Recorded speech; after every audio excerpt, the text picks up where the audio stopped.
Deveres conjugais.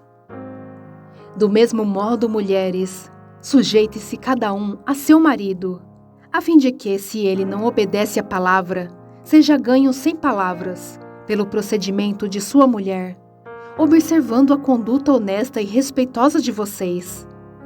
A beleza de vocês não deve estar nos enfeites exteriores, como cabelos trançados e joias de ouro ou roupas finas. Ao contrário, esteja no seu interior, que não perece, beleza demonstrada num espírito dócil e tranquilo, o que é de grande valor para Deus. Pois era assim que também costumavam adornar-se as santas mulheres do passado, que colocavam sua esperança em Deus. Elas se sujeitavam cada uma a seu marido, como Sara, que obedecia a Abraão e o chamava Senhor.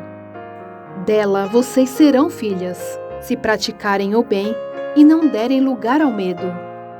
Do mesmo modo, vocês, maridos, sejam sábios no convívio com as suas mulheres e tratem-nas com honra, como parte mais frágil e co-herdeiras do dom da graça da vida, de forma que não sejam interrompidas as suas orações.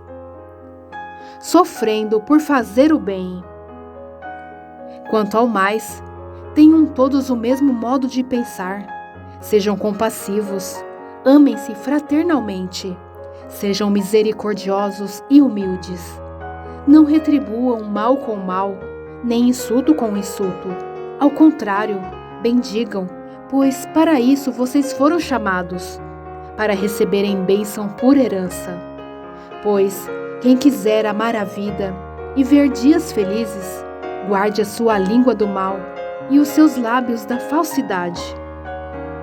Afaste-se do mal e faça o bem. Busque a paz com perseverança. Porque os olhos do Senhor estão sobre os justos, e os seus ouvidos estão atentos à sua oração. Mas o rosto do Senhor volta-se contra os que praticam o mal. Quem há de maltratá-los se vocês forem zelosos na prática do bem? Todavia, mesmo que venham a sofrer, porque praticam a justiça, vocês serão felizes. Não temam aquilo que eles temem. Não fiquem amedrontados. Antes, santifiquem Cristo como Senhor em seu coração. Estejam sempre preparados para responder a qualquer pessoa que lhes pedir a razão, esperança que há em vocês. Contudo, façam isso com mansidão e respeito, conservando boa consciência, de forma que os que falam maldosamente contra o bom procedimento de vocês, porque estão em Cristo, fiquem envergonhados de suas calúnias. É melhor sofrer por fazer o bem, se for da vontade de Deus, do que por fazer o mal. Pois também Cristo sofreu pelos pecados uma vez por todas, o justo pelos injustos, para conduzir-nos a Deus. Ele foi morto no corpo, mas vivificado pelo Espírito, no qual também foi e pregou aos espíritos em prisão, que há muito tempo desobedeceram, quando Deus esperava pacientemente nos dias de Noé, enquanto a arca era construída. Nela, apenas algumas pessoas, a saber, 8, foram salvas por meio da água, e isso é representado pelo batismo, que agora também salva vocês. Não a remoção da sujeira do corpo, mas o compromisso de uma boa consciência diante de Deus, por meio da ressurreição de Jesus Cristo, que subiu aos céus e está à direita de Deus. A ele estão sujeitos anjos, autoridades e poderes. Vivendo para Deus.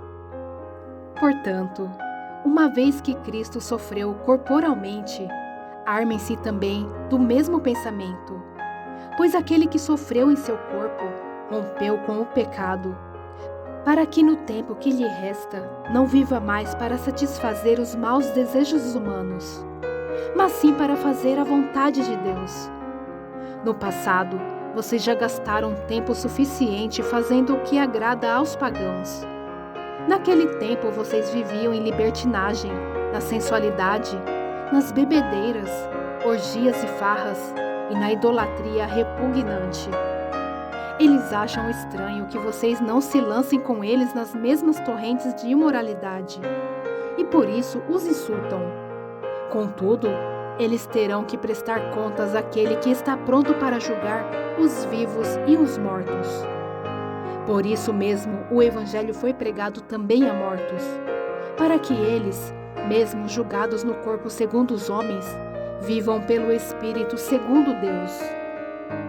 O fim de todas as coisas está próximo.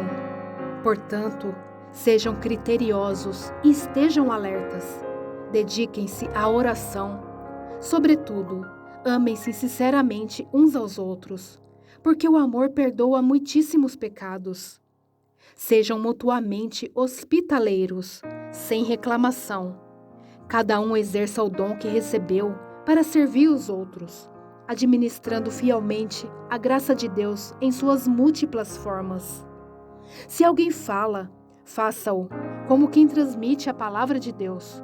Se alguém serve, faça-o com a força de que Deus provê, de forma que em todas as coisas Deus seja glorificado mediante Jesus Cristo, a quem sejam a glória e o poder para todo sempre. Amém. Sofrendo por ser cristão.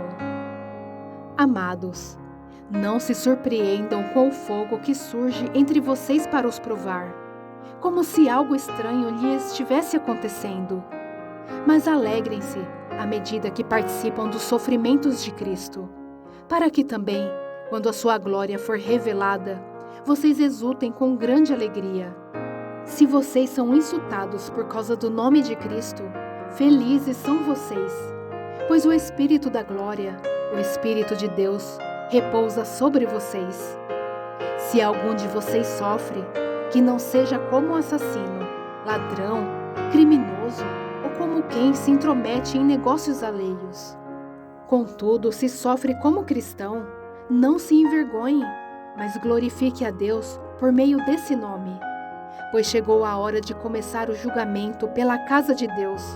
E se começa primeiro conosco, qual será o fim daqueles que não obedecem ao Evangelho de Deus? E se ao justo é difícil ser salvo, que será do ímpio e pecador? Por isso mesmo, aqueles que sofrem de acordo com a vontade de Deus devem confiar sua vida ao seu fiel Criador e praticar o bem. Aos presbíteros e aos jovens. Portanto, apelo para os presbíteros que há entre vocês, e o faço na qualidade de presbítero como eles, e testemunha dos sofrimentos de Cristo, como alguém que participará da glória a ser revelada. Pastoreiem o rebanho de Deus que está aos seus cuidados. Olhem por ele, não por obrigação, mas de livre vontade, como Deus quer. Não façam isso por ganância, mas com o desejo de servir. Não hajam como dominadores dos que lhe foram confiados, mas como exemplos para o rebanho. Quando se manifestar o Supremo Pastor, vocês receberão a imperecível coroa da glória. Da mesma forma, jovens, sujeitem-se aos mais velhos. Sejam todos humildes uns para com os outros, porque Deus se opõe aos orgulhosos, mas concede graça aos humildes. Portanto, humilhem-se debaixo da poderosa mão de Deus, para que Ele os exalte no tempo devido. Lancem sobre Ele toda a sua ansiedade, porque Ele tem cuidado de vocês. Estejam alertas e vigiem. O diabo, o inimigo de vocês, anda ao redor como um leão, rugindo e procurando a quem possa devorar. Resistam-lhe, permanecendo firmes na fé, sabendo que os irmãos que vocês têm em todo o mundo estão passando pelos mesmos sofrimentos. O Deus de toda a graça, que os chamou para a sua glória eterna em Cristo Jesus, depois de terem sofrido durante um pouco de tempo, os restaurará, os confirmará, lhes dará forças e os porá sobre firmes alicerces. A Ele seja o poder para todo sempre. Amém. Saudações finais.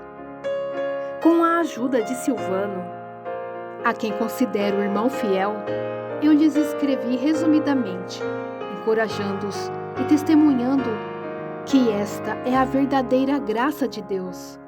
Mantenham-se firmes na graça de Deus. Aquela que está em Babilônia, também eleita, envia-lhe saudações, e também Marcos, meu filho. Saúdem uns aos outros com beijo de santo amor. Paz a todos vocês que estão em Cristo.